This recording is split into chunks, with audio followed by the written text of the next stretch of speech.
तो आज है 2 अप्रैल और ये मैंने सेकंड मॉक टेस्ट दिया है अपना आज, क्योंकि मैंने अभी रिवीजन में इनऑर्गेनिक, ऑर्गेनिक, फिज़िकल ऑलमोस्ट और फिज़िक्स चल रही है मेरी अभी।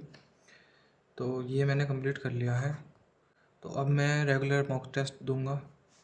अभी मेरा 2 को था, अब फिर 4 को, फिर 6 को, फिर 8 को, ऐसे करके हो गया एक दिन छोड़ के। और अभी जो काम बचा हुआ है वो बचा है मैग्नेटिक फील्ड। मैग्नेटिक फील्ड कर रहा हूँ। जो ये 12th के चैप्टर्स हैं उनके शॉर्ट नोट्स बनाने हैं। मतलब शॉर्ट नोट्स क्या, जैसे जो वो है उसके सीधे फॉर्मूले और जितने केसेस सर ने करवाए हैं उनको लिखना है, ताकि जो है उनको देख के ही चीज़ें याद आ जाएं। और वो पढ़ने के बाद ही ज़्यादा मुझे लगता है और जल्दी इम्प्रूवमेंट होगी मार्क्स में, क्योंकि इसमें भी मुझे जो क्वेश्चंस तो काफ़ी सही थे। टू बी ऑनेस्ट ये क्लास में भी नहीं करवाए क्वेश्चन सर ने, इस लेवल के क्वेश्चंस थे। लेकिन बहुत सारे क्वेश्चंस ऐसे थे जो लैक ऑफ रिवीजन की वजह से गलत हुए, खासकर फिज़िक्स मेरी सबसे गंदी गई। इतनी बेकार फिज़िक्स मेरी कभी नहीं गई। बायोलॉजी ठीक थी, बायोलॉजी सही गई। बायोलॉजी का भी अभी रिवीजन वैसा वाला नहीं चल रहा। तो और रही बात केमिस्ट्री की, केमिस्ट्री में मैंने ऑर्गेनिक इनऑर्गेनिक जो था उस पर स्टार्ट करा था, जो पिछली बार मैंने चीज़ सीखी थी। तो ऑर्गेनिक तो मुझे ठीक ही पहले से थोड़ी बहुत बेटर लग रही है।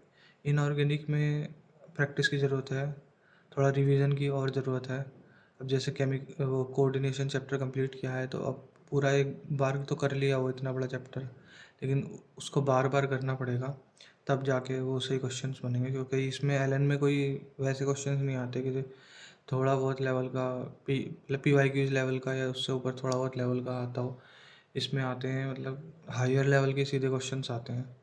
यही खासियत है इस पेपर की। और इससे सीखने भी मिलता है पेपर में, ऐसा कोई क्वेश्चन नहीं होता जिससे तुम कुछ सीखोगे नहीं।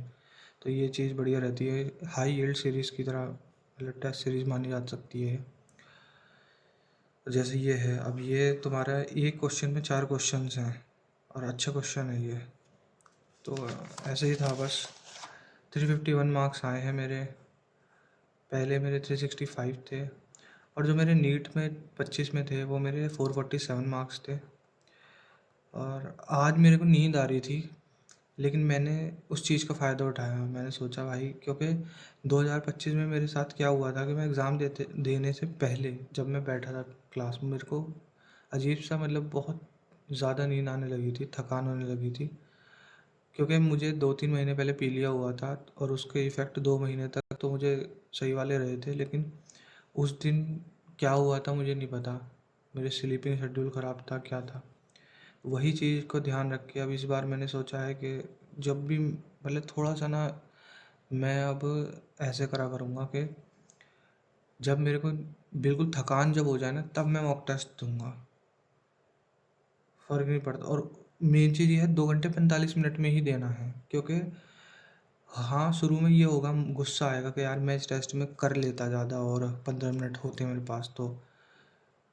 लेकिन बात यह है ना कि इसी से इम्प्रूवमेंट होगी। पहले मैं क्या करता था, मतलब पिछले अटैम्प्ट्स की बात करूँ तो मैं OMR कभी रह जाती थी तो मैं छोड़ देता था, मतलब थोड़े बहुत कॉम्प्रोमाइज़ कर लेता था कि 250 में मैंने टेस्ट किया है, OMR नहीं हुई कोई बात नहीं। अब मैं इस चीज़ का ध्यान रख रहा हूँ कि मेरे पास 2 घंटे 45 मिनट के अलावा टाइम नहीं है। इसी से इम्प्रूवमेंट होगी जब प्रेशर होगा तो यही था आज का। अगले टेस्ट में अब मैं क्या करूँगा, अगला टेस्ट है 4 तारीख को। अब 3 तारीख में मेरा टारगेट है कि मेरे को मैग्नेटिक के 1 और 2 सेकंड और फर्स्ट चैप्टर, करंट इलेक्ट्रिसिटी कल को, ये 3 चैप्टर, और होप सो EMI हो जाए तो इनके नोट्स रिवाइज कर लूँगा।